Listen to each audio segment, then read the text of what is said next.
네, 안녕하세요. 신한인 탐사기획팀의 김연희 기자입니다. 11월 들어서 반가운 소식이 연이어 나오고 있죠. 11월 9일에는 미국 제약사 화이자가 코로나 백신 임상 3상에서 우리가 90% 효능을 확인했다라고 말을 했고, 딱 일주일 뒤인 16일에는 모더나가 우리 백신은 94% 효능이다 이렇게 발표를 했죠. 이런 기사들을 보면은 이거 믿어도 되는 건가? RNA 백신은 뭐야? 또 영하 70도에서 운반해야 한다고 등등 여러 가지 궁금증이 드실 것 같아서요. 2020 코로나19 백신 가이드를 준비했습니다. 지금부터 시작해 볼게요. 우선 11월 9일에 먼저 임상 3상 중간 평가를 발표한 화이자를 먼저 말씀드릴게요. 화이자는 그 미국의 굉장히 굴지의 제약회사이죠. 글로벌 빅파마이기도 하고 그 역사도 한 100년 이상 되고요. 화이자는 사실 이 코로나19 백신 레이스에 빨리 뛰어든 편은 아니거든요. 임상 1상을 5월 4일에 시작했는데 굉장히 굴지의 글로벌 제약회사답게 화이자의 노하우를 발휘해서 11월 9일 가장 빨리 이제 임상 3상 중간 결과를 발표하게 된 거예요. 이 중간 결과라는 걸 이해하려면은 임상 3상이 진행되는 방식을 아셔야 하는데요.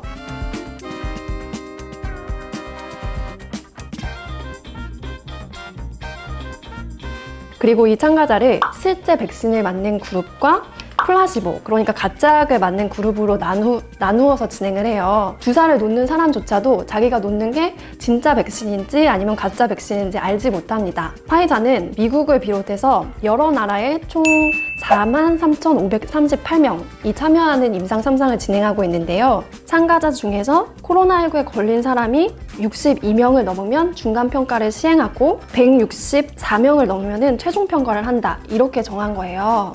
그래서 다른 국내 기사들을 많이 보시면은 참가자 94명을 대상으로 했다 이런 말들이 많은데, 그거는 94명만 맞췄다는 얘기가 아니고 전체 참가자는 훨씬 많은데 그 중에 94명이 코로나19에 걸릴 때까지 봤다. 그래서 결과를 열어봤더니 그 94명의 확진자 중에 대다수가 플라시보 그룹에서 나왔던 거죠. 백신 맞은 그룹에서는 아주 적게 나온 것이고요.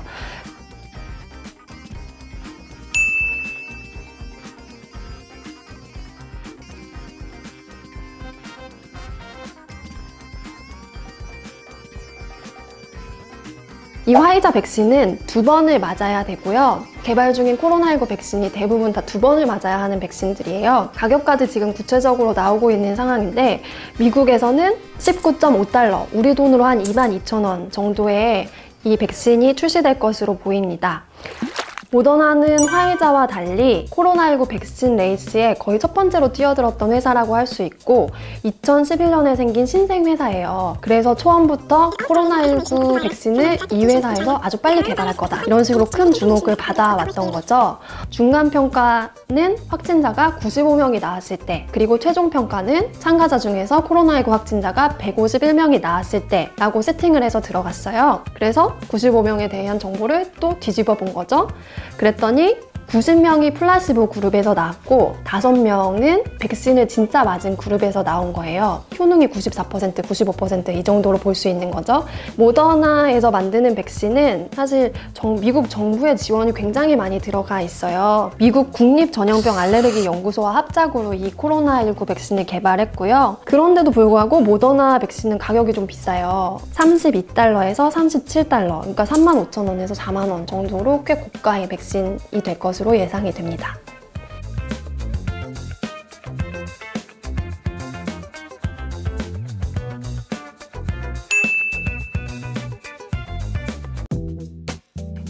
콜드체인이라는 용어는 많이 들어보셨을 텐데 구체적으로 뭔지는 사실 우리가 잘 모르잖아요. 근데 간단하게 생각하시면 백신이 개발돼서 접종할 때까지 일정한 온도를 유지해서 그 과정이 쭉 다 배송이 돼야 된다라고 보시면 될 것 같아요.